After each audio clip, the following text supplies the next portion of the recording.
Përshëndetje të nderuar zonja dhe zotrim, përshëndetje të dashur miq. Ja ku po takohemi sërish së bashku në kanalin ton për të ndarë historinë e radhës. Këtë herë do të ndajmë historinë e zonjës Lule dhe zonjës Manushaqe.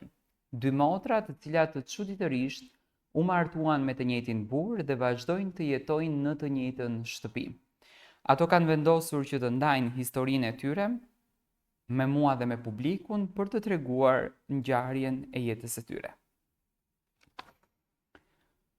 Në një fshat të vogël të Elbasanit, ku zërat përplasen shpejt e rrëfenjat mbin më shpejt se gruri në pranverë, jetonin dy motra të bukura si Lule, dhe ashtu quheshin, Lulja dhe Manushaqja. Të dyja kishin një afërsi të rrallë, një lidhje motrash që dukej sikur s'do të thyej kur. Lulja ishte më e madhja, e qetë, e urtë, me një buzëqeshje që ngjante më shumë me heshtjen e agimeve të ftohta. Ndërsa Manushaqja ishte më e zjarrt, më gazmore, më kokfort. Por dashuria mes tyre ishte si e pakuptueshme, derisa në jetën e tyre hyri Kadriu. Kadriu ishte një burr i njohur në fshat. Punëtor, i respektuar, por mbi të gjitha, dinte si të fliste. Dhe kur një burr flet bukur në një botë ku gratë rriten për të dëgjuar dhe jo për të vendosur, fjalët bëhen rjeta. Kadriu martua me Lulen me bekimin e familjeve, dhe jeta e re nisi në jetën çati ku jetonin dhe prindërit e tij të moshuar. E dukej se gjithçka po ecte në qetësi derisa Kadriu hodhi syt edhe nga motra e vogël, Manushaqja. Askush nuk e di si ndodhi saktësisht. Disa thonë se ishte Lulja që, duke parë se nuk mund të lindte fëmijë për disa vite, i propozoi burrit të martohej edhe me të motrën, për të mbajtur fisin të gjallë. Të tjerët thonë se ishte Kadriu që i bindi të dyja, duke u premtuar dashuri, barazi e një jetë në harmoni. Çfarëdo që të ketë qenë e vërteta, një ditë u shpall martesa e të dyve. Kadriu martua edhe me Manushaqe. Të tre nisën të jetonin në të njëjtën shtëpi, në të njëjtën çati, në të njëjtat korridore, ku dikur kishte vetëm buzëqeshje motrash. Dhe më pas erdhën edhe fëmijët në jetë. E para shtatzën mbeti Manushaqja. Pastaj si me mrekulli mbeti edhe Lulja. Në pak kohë të dyja motrat lindën nga një djalë.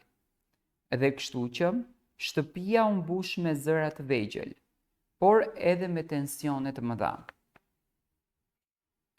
Në fillim gjërat dukeshin të menaxhueshme, por xhelozia nisi të rritet në hije.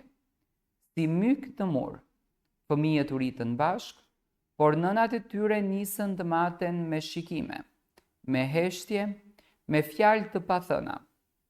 Lulja ndjehej e tradhëtuar në heshtje, edhe pse kishte pranuar marrëveshjen me dhimbje, Manushaqja ndihej si grua me të drejtë të plot, por nuk haronte që kishte ardhur e dyta. Kadriu në përpjekje për të mbajtur balancën, herë ishte në dhomën e Lules e herë tek Manushaqja, por asnjëherë nuk ishte i tëri me asnjërin. Ai u ndante, por nuk arrinte t'ju bashkonte më. Një burr dhe dy gra në një kulm nuk janë thjesht një histori dashurie. Janë një fushë betejë e heshtur, ku shpesh fëmijët bëhen viktima më të pafajshme. Kaluan vite, fëmijët u rritën dhe kurse e vërteta e shtëpisë së tyre nisi të dëgjohej, dhe jashtë mureve, dhe në veshët e tyre. Ata nisën të kuptonin që ndonse ishin gjysmë vëllezër, kishin nënat që shiheshin si rivale dhe jo më si motra. Sot Lulja dhe Manushaqja ende jetojnë në të njëjtën shtëpi, por buzëqeshja e dikurshme është zëvendësuar nga një lodhje e heshtur, dhe kujtimet janë bërë më të rënda se jeta që ndajnë. Kadriu është plakur, fëmijët kanë ikur në qytet, dhe në verandën e vjetër motrat ulen her pas here pranë njëra tjetrës, pa folur, sepse ndonjëherë disa plak nuk shërohen as me kohën e as me lutje, por thjesht mësohesh të jetosh me të. Në fakt, kjo është historia e zonjës Lule dhe zonjës Manushaqe, dy motra që çuditërisht janë martuar me të njëjtin burr. Mendoj që këto fenomene vijnë nga ignoranca që gjithmonë është ushtruar për fshatra dhe kanë qenë krye pleqërit e fshatit, ato të cilët kanë vendosur mbi fatin e një vajze dhe fenomene të tipit që nuk lindim dot një djalë, nuk bëjmë dot një djalë dhe do të rrisim familjen tonë, do të martojmë motrën me të njëjtin burr, do të martojmë vllaun me motrën e gruas. Do të them ka patur fenomene të këtilla që për shembull nëse ka vdekur një burr e kanë martuar atë nuse me vllaun e tij vetëm e vetëm mos të nxjerrim nusen nga shtëpia dhe nusja ka patur 2 lagje fëmijë. Mendoj që ignoranca e cila ka ekzistuar në përfshatra ka shkaktuar shumë shpirtra, ka shkaktuar shumë zemra, gjë që fatkeqësisht në disa fshatra ekziston edhe sot. Unë dua të them që në marrëdhënien që është ndërtuar mes këtyre dy motrave, që sot më është një marrëdhënie krejtësisht e shkatruar, që sot më është një marrëdhënie krejtësisht e prishur, që sot më është një marrëdhënie krejtësisht e thyer, fajtori kryesor në këtë mes është personi në fjalë i cili është Kadriu në këtë rast, që ka bërë të gjithën këtë turpin e madh. Ndonjëherë themi se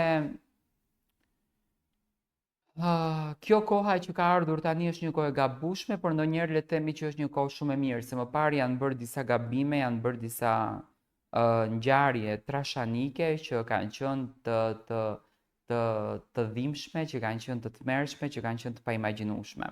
Dhe në këtë rast, vërtet kanë qenë të paimagjinueshme kur ne shohim një grua e cila ka luftuar për familjen e saj, e cila ka luftuar për çdo gjë të bukur në familje. Dhe për këtë gjë, sot këto dy motra janë tepër të penduara, janë të penduara nga fati i tyre, janë të penduara nga dhimbja që është shkaktuar.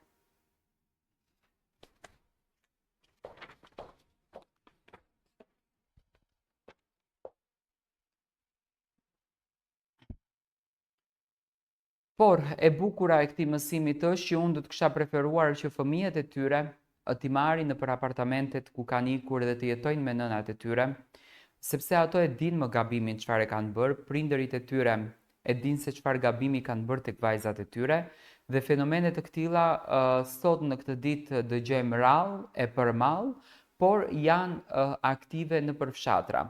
Më përpara është luajtur shumë me fatin e vajzës, më përpara është luajtur shumë me fatin e gruas, më përpara është luajtur shumë me jetën e saj, me të vërtetën e saj, dhe fatkeqësisht këto të vërteta gjithmonë kanë patur një bagazh i cili ka qenë një dhimbje e madhe për të.